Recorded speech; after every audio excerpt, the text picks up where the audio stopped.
Hey guys, it's been far too long since I've seen you all, and I am excited to announce a podcast meetup in 2024 here in San Jose, California. And I'm super excited to announce that I'll be co-hosting the meetup on February 22nd with Justin and Aaron from the Generation Y podcast. Yep, the boys from Kansas City are coming to town to meet you. Mark your calendar to come out, have a drink, take some pics, and talk true crime with us at the V Bar at Hotel Valencia on Santana Row in San Jose. Get all the information on our website, truecrimepodcast.com. Follow our social media for updates and special announcements as we get closer to the date. Links to all our social media channels can also be found on our website. We can't wait to meet you.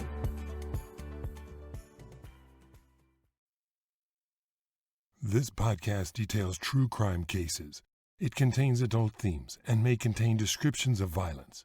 It is not intended for children. Listener discretion is advised.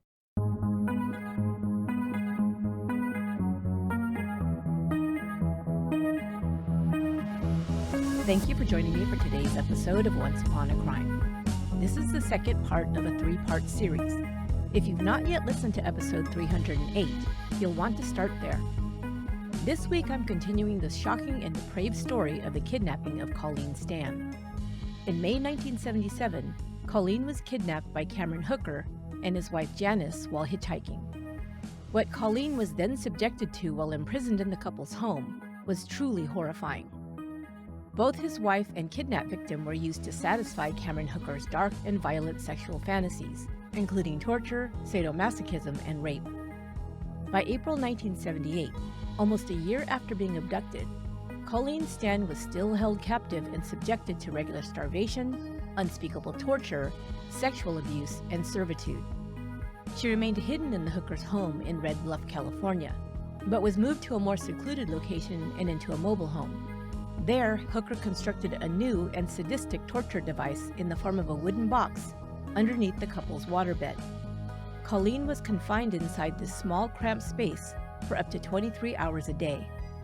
When she was allowed out of the box, it was only to endure more torture and degradation, including being forced to sign a slave contract. This is where we left off in the story last week.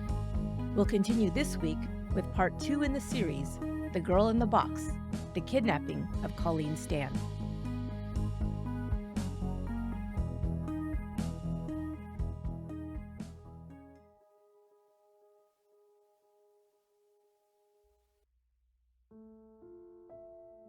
The box Colleen Stan was locked in under Cameron and Janice Hooker's waterbed was smaller than the previous box in which she'd been confined.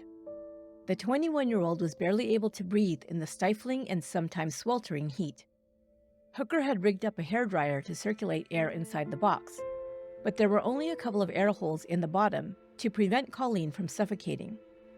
The hairdryer was placed just inches from her head, and the incessant whine of its motor threatened to drive Colleen mad. The only other items she had for her comfort were a radio, bedpan, toilet paper, and a sleeping bag. It was the same sleeping bag she'd been using for a year, the one she'd planned to use for just a few days while visiting her friend in California. Before leaving Eugene, Oregon, she could never have imagined that it would become the only link to her life before encountering evil on a California highway.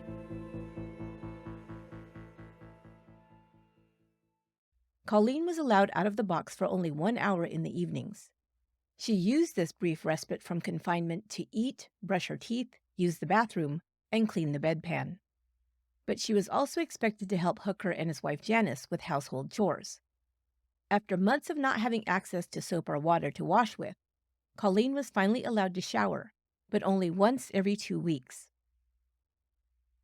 Over 4 months earlier, Hooker had convinced Colleen she was being monitored by a network of slave traders known only as the Company. He said if she ever tried to escape, the Company would find her and torture her to death. They had gathered information about her family and would punish or kill her family members, he warned. It was in Colleen's and her family's best interests for her to become a, quote, good slave, obedient to every order given to her by Hooker, her master. Under the terms of the slave contract Colleen was forced to sign, she was given a new name, Kay Powers, and Hooker now owned her, he said. He convinced her that this was a far better option than being owned by the company slave traders, which was much more dangerous. In the hooker's previous home in Red Bluff, he'd built a triangular-shaped box that fit under the stairs, which he called the workshop. Colleen had been confined in this space during the day. But now, living in a small single-wide trailer home, there was no room for such a space. Instead, when she was not locked in the box under the bed frame, Colleen was chained inside the bathroom. There she was allowed to eat her meals or work on projects, such as shelling walnuts or doing macrame or crochet for Janice. When Hooker was home, Colleen was let out of the box to work alongside him on the 1-acre property surrounding the trailer. She had been given a nightgown by Janice a few months after she was kidnapped, as her only article of clothing. To work outdoors, Colleen was finally provided with more clothes. Pregnant with the couple's second child, Janice gave birth to another daughter on September 4th, 1978. Hooker didn't allow his wife to have the baby in a hospital. Instead, he delivered the infant himself, as Janice labored on the couple's waterbed. Colleen was locked inside the box underneath the bed for the entire experience. She was allowed out of the box to perform household chores, but she had to be ready at all times for orders from Hooker. When he yelled attention, Colleen was to strip naked, stand on her tiptoes, and reach her hands up to the top of the doorway between the living room and the dining room. In the fall of 1978, Hooker made an announcement. Colleen would be allowed out of the house for the very first time. She was to accompany him to the woods to cut lumber to sell as fence posts. It was hard physical labor for someone so malnourished, but Colleen was grateful to be outside in the fresh air. Hooker would later say that this was a perfect time in his life, having his slave work alongside him.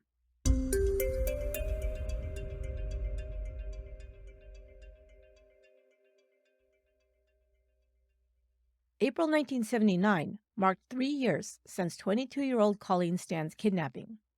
Janice took a job working at Foster's Freeze, a hamburger stand on Main Street in Red Bluff. When Hooker arrived home from the lumber mill, Janice would leave to work for the dinner shift, sometimes working until midnight on the weekends. Hooker let Colleen out of the box in the evenings to cook his dinner and wash the dishes. He also had her take over the responsibility of caring for the Hooker's 6-month-old baby while Janice was at work. Hooker rarely spoke to Colleen. When he did, it was to share frightening stories about the dangerous and sadistic company, to ensure that she'd be too terrified to attempt to run away. Janice still believed her husband was adhering to their agreement that he would not have sexual intercourse with their captive. But with Janice away in the evenings, Hooker used this time to his advantage by increasing Colleen's torture sessions, which now included rape and sodomy. He also added other forms of torture, including strapping Colleen to the rack and shocking her with electrical wires. The burns the electric shocks left caused permanent scars on her thighs. Hooker sneered sadistically and told her, "I'm not doing this as a punishment. I'm doing it because I enjoy it." Colleen didn't need to hear this from him to confirm what she'd concluded long ago, that Cameron Hooker was pure evil, a human being without a soul. In the lead-up to Christmas 1979, Janice asked Colleen what she'd like for a Christmas gift. Colleen, surprised at the question, nevertheless knew exactly what possession she most wanted. She asked for a Bible. It was presented to her at Christmas, and Colleen was delighted. She read it whenever she was let out of the box and had any time alone. The words she read in her Bible comforted her and gave her hope that one day, God willing, she might escape the nightmare in which she was living. One evening in early 1980, Colleen was granted an unusual reward. She was taken out of the box, told to shower, and given clothes and makeup to wear by Janice. To Colleen's surprise, Janice took her to a bar for drinks and to dance. Janice had made the request of her husband, and he'd agreed. 2 men began talking with the women at the bar and asked them to dance. At closing time, the men invited them to their apartment, not ready for the night to end. Janice and Colleen accompanied them to their shared apartment. Janice and one of the men entered the bedroom, while Colleen remained in the living room, sitting silently with the second man. Colleen was confused, not wanting to risk the wrath of either Cameron Hooker or the company watchman, so she was on pins and needles. Janice emerged from the bedroom and signaled that it was time to go. The two women said goodnight, and Janice took Colleen home and locked her back in the box under the bed. Janice had planned this night out to make her husband jealous. She was angry with him because of his obsession with Colleen, which continued to make her jealous and insecure. But her plan backfired. Hooker didn't care if his wife dated other men or even had sex with them. Even while he was periodically insisting that Janice admit to painful bondage sessions, it was Colleen he focused most of his sadistic attention on, and Janice knew this. Janice tried dating a couple of men briefly during her marriage, but ended these affairs when she realized that her husband was the only man whose attention she craved. When Janice lost her job in early 1980, Hooker decided to use Colleen to bring extra income into the household. He drove her across the state line to Reno, Nevada. She was made to walk up and down Reno's main strip for hours in the cold, begging strangers for money. On a couple of occasions, he took her out panhandling in and around Red Bluff as well. Colleen was now permitted outside to do yard work unaccompanied. The neighbors began to see the young woman whom they were told was the hooker's live-in babysitter and housekeeper. She introduced herself as Kay. Hooker was now sure that Colleen would not risk running away. He convinced her that the danger the company posed to her and her family members was far too great a risk. He knew that Colleen was now completely under his control. He allowed Colleen to exercise. She began jogging in the neighborhood on her own. She didn't even dare vary her course, since Hooker knew her route and timed her down to the minute. Once a neighbor stopped her to chat. She returned just a few minutes late, and as a punishment, Hooker subjected her to a particularly painful torture session and locked her back in the box. While Colleen enjoyed jogging, Hooker found a way to make exercise another form of torture. He forced her to run until she dropped in the hot fields near the trailer. Other times she was made to swim dozens of laps in a nearby pond. Even though she was extremely physically weak due to dehydration and malnourishment, Colleen was still glad for the opportunity to get out and exercise to avoid the cramped, stifling, and unhygienic conditions of the box under the bed. But no matter how exhausted Colleen was, she was whipped if she didn't perform the exercises as Hooker instructed. By this time, she had accepted that it was her fate to stay enslaved forever. She did her best to comply with every order she was given, and as a result, gradually earned Hooker's trust. He devised yet another way to mark Colleen as his property, one that inflicted not only pain, but humiliation.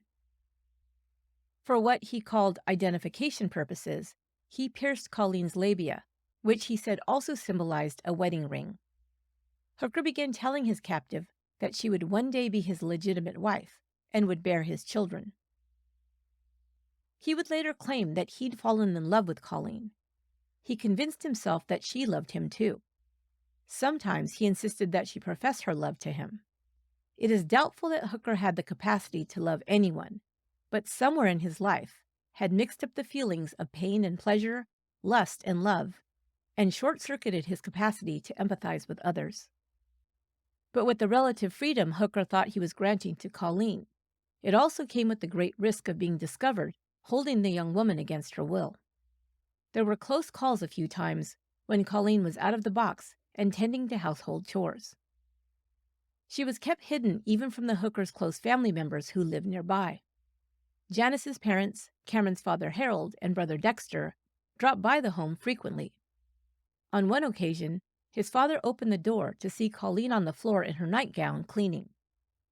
Hooker quickly ushered Colleen into the bedroom, telling his father the young woman named Kay was a friend who helped Janice around the house.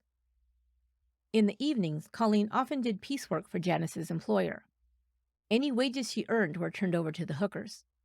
From 1979 to 1980, Colleen spent many evenings helping Cameron dig a large hole on their property, while Janice stood guard. The project took 2 years to complete, and by the end, the finished hole was lined with concrete blocks.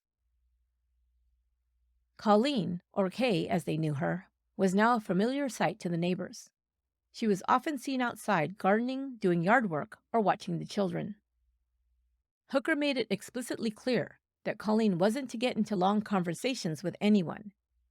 She complied, keeping the chats to a quick exchange of pleasantries. If anyone thought it was odd that Kay always wore the same threadbare clothes, they never mentioned it. Despite Hooker's warnings, Colleen managed to develop a friendship with Dorothy Coppa, an elderly neighbor who lived next door with her husband Al.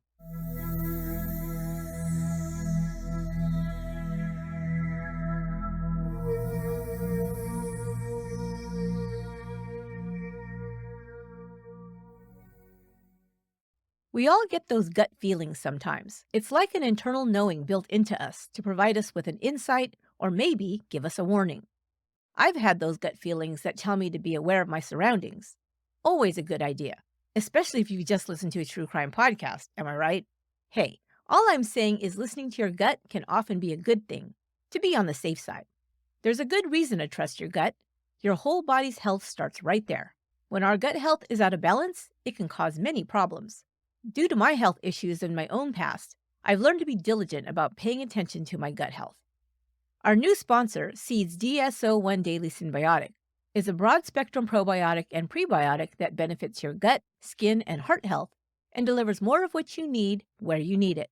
I've been taking Seed every morning when I start my day, and in addition to the improvement I've experienced in my digestion, I'm also excited about how it's formulated to help promote my fitness and cardiovascular health as well. I'm working on my health goals in earnest this year, and Seed's DSO1 Daily Symbiotic supports my body's ability to break down fats and lipids and maintains blood cholesterol levels already in the healthy range. Listen to your gut with Seed's DSO1 Daily Symbiotic. Go to seed.com/once, that's lowercase once, and use code 25once to get 25% off your first month. That's 25% off your first month of Seed's DSO1 Daily Symbiotic at seed.com/once, code 25once. It's a new year, and one of my New Year's traditions is to seek out new podcasts to binge. And I've got a great one for you. It's another amazing podcast from Wondery, like so many others we've come to know and love. If you've listened to the previous season of Dr. Death, then you'll be excited about what I'm about to share with you. Get ready for another bingeable season. From Wondery and hosted by Laura Beale, the critically acclaimed Dr. Death is back with a new season, Dr. Death, Bad Magic, a story of miraculous cures, magic, and murder. When a charismatic hotshot doctor announced revolutionary treatments for cancer and HIV, it seemed like the world had been given a miracle cure. Medical experts rushed to praise Dr. Sirhat Gumruku, a genius, who is the co-founder of a cutting-edge biotech company. But when a team of private researchers dive into Sirhat's background, and they begin to suspect the brilliant doctor is hiding a shocking secret. And when a man is found dead in the snow with his wrists shackled and bullet casings speckling the snowbank, Sirhat would no longer be known for world-changing treatments. He'd be known as a fraud and a key suspect in a grisly murder. Follow Dr. Death, Bad Magic on the Wondery app or wherever you get your podcasts. You can binge all seasons of Dr. Death, Bad Magic ad-free right now by joining Wondery Plus in the Wondery app or on Apple Podcasts. Several months later, in June 1980, Janice began working the daytime shift at an electronics company. After Janice and Cameron left for work in the morning, Colleen babysat their two daughters. During this time, the 23-year-old spent her night sleeping chained to the toilet in the bathroom off of Cameron and Janice's bedroom. The 5-foot-long chain around Colleen's neck allowed her to sit up, stretch, and walk around the bathroom. She was grateful for this arrangement, despite the cruel conditions of her confinement. It allowed her to read her Bible, which she couldn't do while locked inside the box under the bed. This arrangement, with Colleen left at home during the day as free labor for the hookers and chained in the bathroom at night, would continue for another 8 months. As 1980 continued, Hooker grew even more confident in his control over Colleen. After repeated requests, he allowed Colleen to write letters to her sister on 3 occasions, but monitored what she shared with them. She wrote her sister that she was living with the family and working as a nanny, but did not disclose where. Satisfied with the content of the letters, Hooker mailed them from a different town, so her family wouldn't be tipped off to her location. But Colleen was desperate for more meaningful contact with her loved ones. After her repeated pleas, he finally permitted her to call her parents. As a precaution, Hooker drove Colleen 42 miles to the town of Chico, where she called home from a payphone. When her younger sister Bonnie Sue answered, she didn't recognize her voice until Colleen identified herself. She had been missing for over 2 years, and her family was baffled as to why she didn't come home or at least let them know where she was living. Colleen told Bonnie Sue she was okay and missed everyone, but still did not divulge her location, saying only that she was up north. Colleen was beyond grateful for this contact with her family and began to express these feelings towards her captor.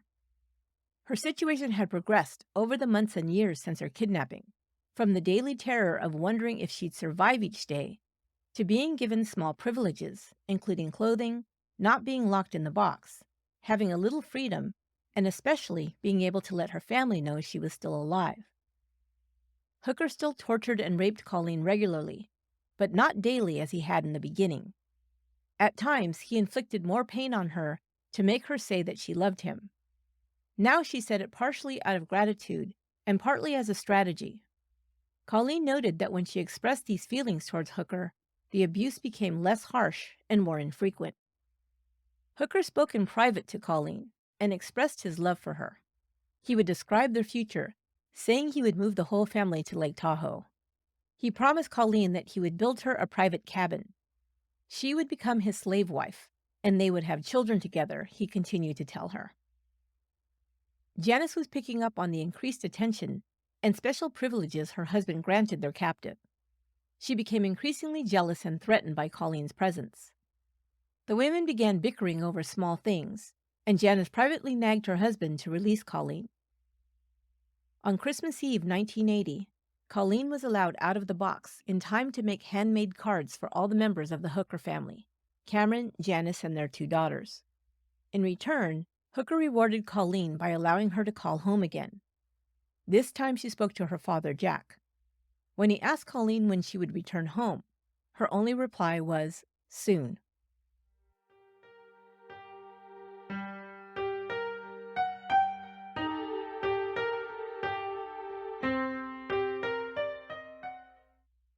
By 1981, the tension between Janice and Colleen had grown, and they complained about each other to Hooker. Irritated, he made Janice quit her job to stay home and care for the children. It was far worse for Colleen, who was put back in the box under the bed. But first, she received one final concession. She would be allowed to visit her family in Riverside. Hooker would make the 7-hour drive himself to deliver her there. Colleen was made to make a show of saying goodbye to their neighbors. She told them she was returning to Southern California.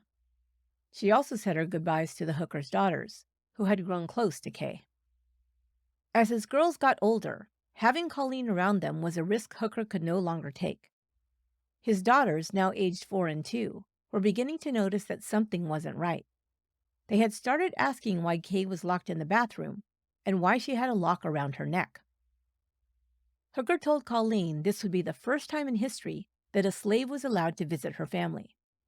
He warned her about the implications if she tried to take advantage of this privilege by alerting anyone of her reality. He said he'd been required to pay the company $30,000 so a surveillance team could be hired to watch her and her family around the clock. If she tried anything, the consequences would be dire for both her and her loved ones. But before they left for the long 565-mile drive down south, Hooker had one last alarming loyalty test for Colleen. He made her kneel and placed a gun in her hands. He told her to put her mouth over the gun's barrel and pull the trigger. Without knowing whether the weapon was loaded or not, Colleen did as she was told. Closing her eyes and shaking with fear, she pulled the trigger and heard a click. Nothing happened. She was still alive. She'd passed the test, and at last, she'd get to see her family.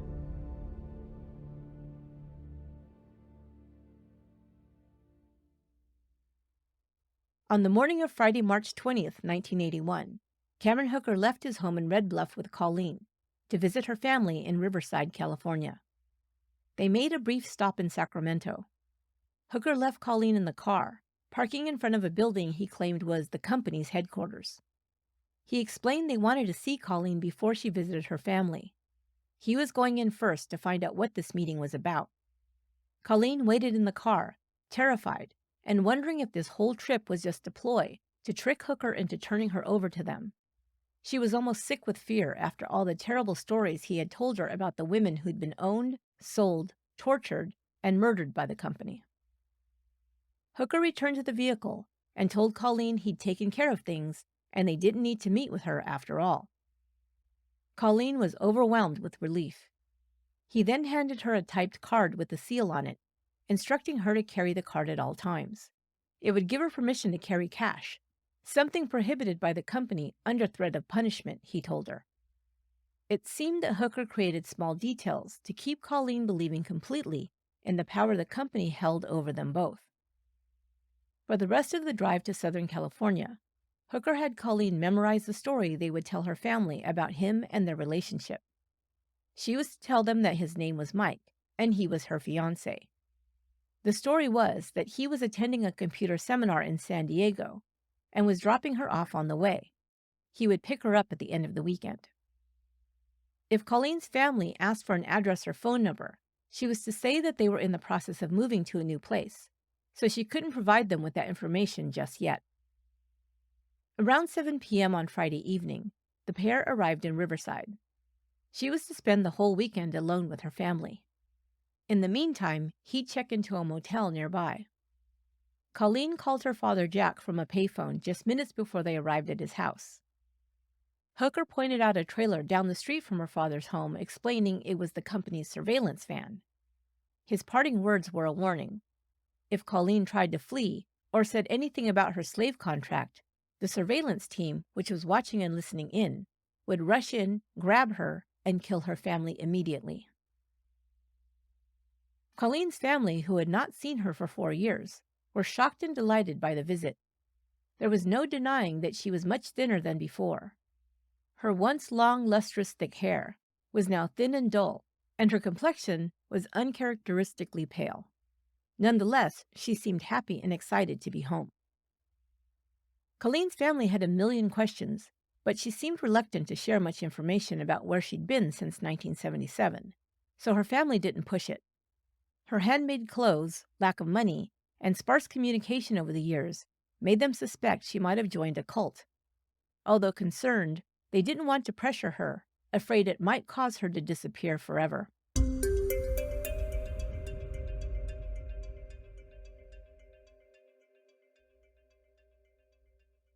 As we learned in episode 1, Colleen's parents had been divorced for many years, but her mother Evelyn lived right around the corner from Colleen's father. On Saturday morning, Colleen walked over to see her mom, having spoken to her on the phone the night before, and making a promise to accompany her to church. During their visit, Colleen filled Evelyn in on her life, as much as she was allowed, and told her mother about her job as a babysitter. Evelyn thought it sounded like Colleen was living in some type of commune, but she also didn't want to press her daughter for too many details. Colleen spent the rest of the day visiting relatives in the area and catching up on the past. Early that evening, not long after returning to her father's house, Hooker called. He told Colleen it was time to go, and he'd pick her up in 10 minutes. She was crushed. She'd been promised the whole weekend with her family, but it had barely been 24 hours. When he arrived soon afterward, Colleen introduced him as Mike, her fiancé. Before they left, someone asked to take a picture of the couple. In the photo, Cameron and Colleen are both beaming at the camera. Colleen clings to him, both arms around his neck, as she rests her head on his shoulder. The photo projects an image of a happy couple in a loving relationship. After briefly stopping to say goodbye to her mother, Colleen and Cameron drove back to Red Bluff. When they returned, the house was empty. Janice had taken the girls to visit her parents. Hooker raped Colleen before locking her back in the box under the waterbed. When Janice arrived home, he informed her that Colleen would not be allowed out of the box without his permission.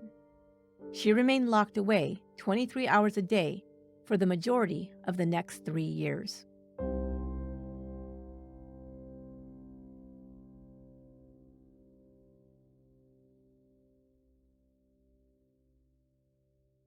Colleen was rarely seen out of the box for the next 3 years, from March 1981 until May 1984. To outside observers, including their daughters, neighbors, and the hooker's family members, Colleen had returned to her hometown for good. Even their young daughters, living in the tiny mobile home, didn't know Colleen had returned. She was let out of the box to eat and empty her bedpan only after the girls had gone to bed. Hooker went back to his practice of torturing Colleen at his whim. She was required to remain completely silent while inside the box. Lying in the dark, Colleen experienced near total sensory deprivation.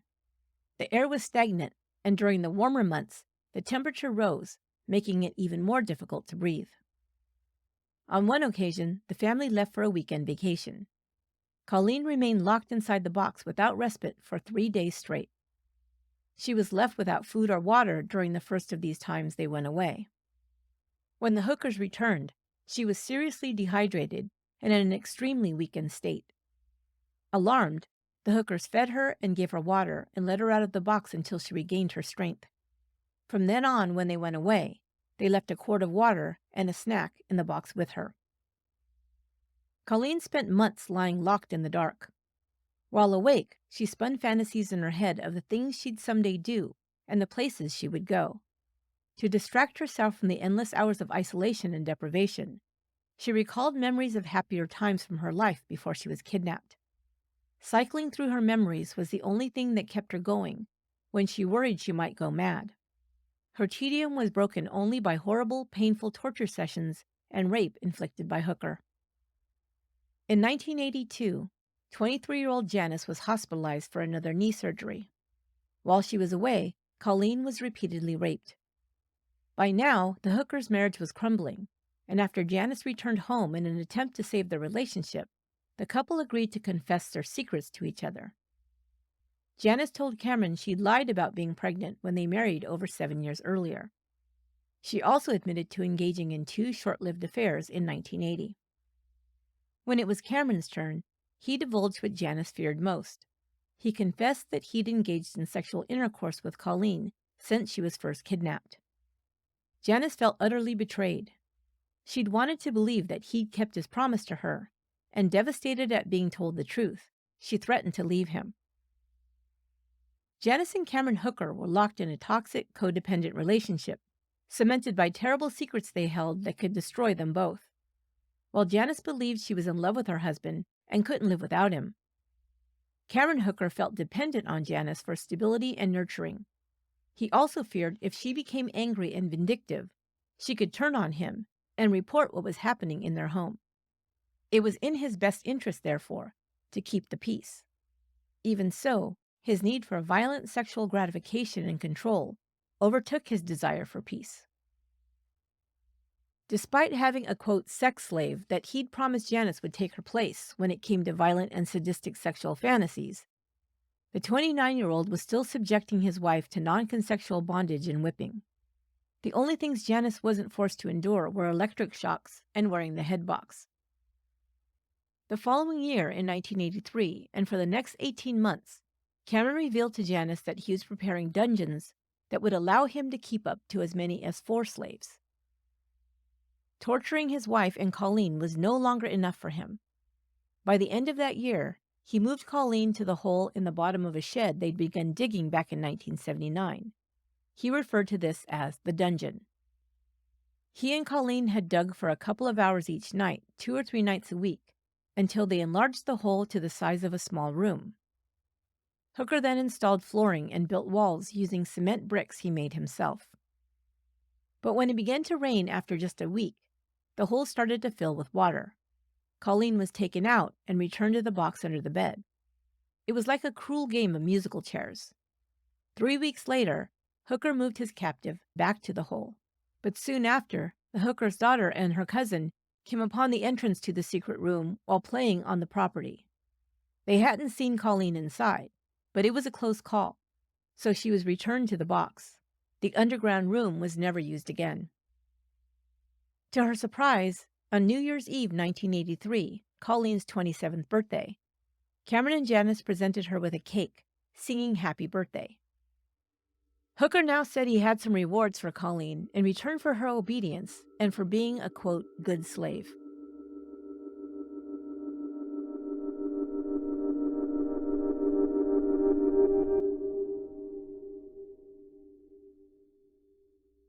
Hooker began letting Colleen out of the box at night and also allowed her to sleep in the bathroom adjacent to his bedroom. She was also given the use of the kitchen to prepare herself a meal before being locked in. She spent this newfound freedom out of the darkness of the box by staying up late, reading, writing poetry, or doing crafts. Colleen was now allowed to call Janice by her name instead of ma'am, although Hooker was still to be referred to as sir or master. Janice also gave Colleen more freedom, taking her out of the box 2 or 3 times a day to read the Bible, do chores, or simply talk. The women even ate lunch together. But despite these privileges, Colleen was still controlled by the fear of both Cameron Hooker and the company. Sometime earlier, Janice and Colleen began reading the Bible together and discussing how it applied to their lives.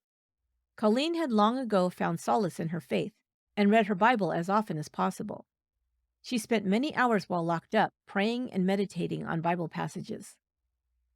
As a result of studying the Bible together, Colleen and Janice's relationship changed. Now they realized that they were both Cameron Hooker's victims, utterly dependent on him, abused by him, and trapped. They began to form a bond. These Bible study sessions brought them peace, solace, and perhaps a shred of hope. As Janice and Colleen began opening up to each other about their lives, feelings, and hopes for the future, they realized they were no longer alone in their experiences of being at Cameron Hooker's mercy. After a while, he began joining his wife and Colleen in their interest to study the Bible. Janice had become angry about his confession that he had been making Colleen have sex with him, and he tried to calm her down by convincing her he was trying to turn over a new leaf. Cameron Hooker had poor reading skills, so he had Janice read Bible passages out loud to him. When he realized that certain passages made specific reference to how slaves should regard their masters and how wives should be submissive to their husbands, he used the women's faith as another way to control them. He cherry-picked these passages, using them to justify his abuse of the 2 women. Janice, ever dependent on her husband, whom she both loved and feared, believed him when he told her that if she did not obey him, she would go to hell. He began doubling down on his abuse of Janice, subjecting her to more frequent and painful bondage sessions, claiming he was trying to save her soul. He told her that her failure to submit to his total control indicated that she was possessed by the devil. To save her soul, it was his responsibility to, quote, drive the demons out of her. Colleen received some respite, as Hooker refrained from physically and sexually assaulting her for months. In early 1984, he made the decision to let Colleen out of the box full-time, and she began sleeping in the living room. She had also been reintroduced to the Hooker's daughters, now aged 7 and 5, and began babysitting them again. The neighbors had been told that Kay had returned from Southern California. None of these decisions was because Hooker had turned a new leaf or suddenly felt compassion for his captive. After almost 7 years of his total domination over Colleen's every move, he was so completely and utterly confident in his control over her that he no longer feared she'd attempt an escape. In May of 1984, the 7th anniversary of Colleen's kidnapping, Hooker allowed her to get a job outside of the home. He said she could now contribute to the household, and he'd save her wages. When enough was saved, he told Colleen, he'd buy her a small trailer where she could live on her own, next to his, of course. She began working as a motel maid at the King's Lodge, a few miles from the Hooker's home. She wasn't employed under her real name, of course, but as Kay Powers. Sometimes Janice drove her to work, but other times Colleen rode a bicycle. She always gave her paychecks to Hooker, who let her keep just $20 in spending money, or about $60 in today's dollars. Colleen was such a conscientious and diligent employee that her boss, Doris Myron, took note. She was soon promoted to work the front desk. She became friendly with her boss. She confided to Doris that she gave all her paychecks to the Hookers for, quote, room and board. Doris was shocked and felt the couple was taking advantage of this sweet, naive, hard-working young woman. On one occasion, a co-worker drove Colleen home, and she was invited inside. When she noticed a sleeping bag on the floor, Colleen told her that's where she slept. She also noticed that Colleen didn't appear to have much clothing or personal possessions, which she thought was odd. Hooker arrived home while Colleen's coworker was still there, and he stared at her so openly that she felt uneasy. She quickly made an excuse to leave. Hooker continued to find loopholes in the Bible that he twisted for his own selfish interests. He began to refer to Colleen as his slave wife, comparing her to Abraham's biblical servant Hagar from the Old Testament book of Genesis. He announced that he had been told by God that he should treat his wife Janice and his biblical wife Colleen equally. He explained that this meant he would now sleep and engage in sex with both women on alternate nights. Neither woman was happy with this arrangement, but believed they had no choice but to submit. The Bible passage Hooker referred to repeatedly told the story of Sarah, or Sarai, Abraham, and their maidservant Hagar, to justify having sex openly with Colleen. The passage from Genesis 16, verses 1 through 3 reads, "Now Sarah, Abraham's wife, had borne him no children, and she had an Egyptian maidservant named Hagar. So Sarah said to Abraham, 'See now, the Lord has restrained me from bearing children. Please go into my maid. Perhaps I shall obtain children by her.' And Abraham heeded the voice of Sarah. Then Sarah took Hagar, her maid, and gave her to her husband, Abraham, to be his wife." Hooker began to rape Colleen again, and additionally required both women to sleep together with him in one bed. He went even further, at times insisting that Janice and Colleen engage in sex acts with one another. In July 1984, Janice and Colleen began attending the same church in Red Bluff. The Church of the Nazarene was headed by Pastor Frank Dabney. Hooker declined to attend after the first few times, accompanying the women, but allowed them to continue to go on their own. It was while listening to the pastor's teachings that Janice realized that her husband's version of the Bible was wrong. She started seeking Pastor Dabney's counsel and sought his advice about how she should live her life according to God's Word. Hooker had been intent on finding another woman to enslave, and Janice panicked. She knew she couldn't go to the police because she'd been complicit in Colleen's kidnapping and enslavement. She was afraid of going to prison, but more terrified of her children being taken away from her. Early the following month, in August, Janice approached Pastor Dabney again. She tentatively began to reveal some details of what had been occurring in the Hooker's home, but couldn't bring herself to tell him about the sex slavery. Instead, she said she was involved in a love triangle. Pastor Dabney told Janice this behavior was a sin against God and that she should end the situation. Now in turmoil, Janice confided to Colleen that she was considering leaving her husband. But Colleen, terrified of being left alone with her captor, begged Janice not to go. Janice suggested that Colleen come with her. But this was an even more frightening prospect for Colleen, who replied, "We can't go. The company will find us and torture us." Hearing that, Janice felt backed into a corner. She finally knew what she had to do.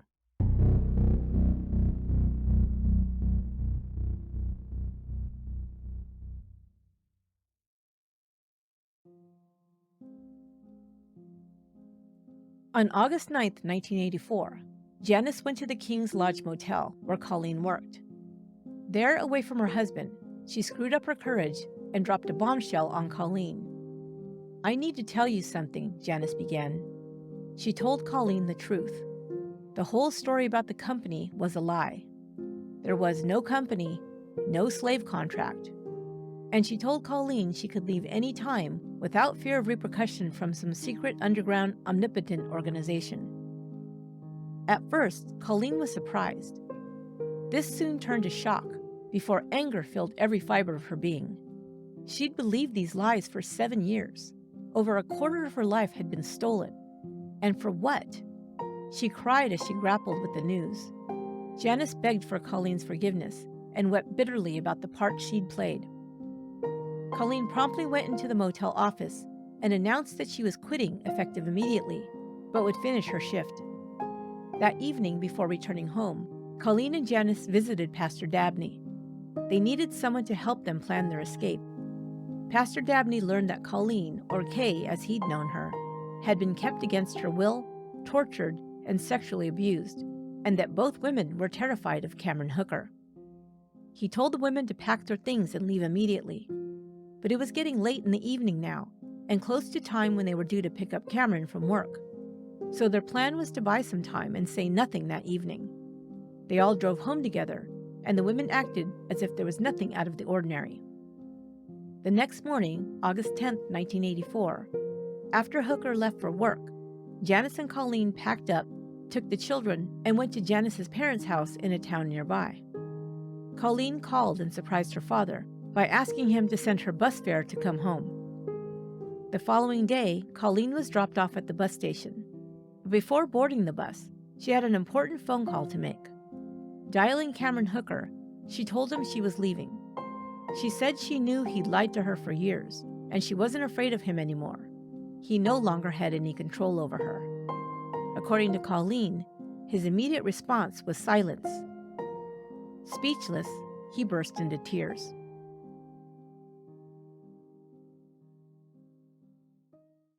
I'll share all the details of Colleen's escape, Janice's confession, and the arrest and trial of Cameron Hooker, as well as the aftermath, in Part 3 next week. That will do it for Part 2 of The Girl in the Box. Come back next week for the final episode in this series, which will release on Monday, January 29th. Be sure to follow or subscribe on your favorite podcast app so you don't miss an episode.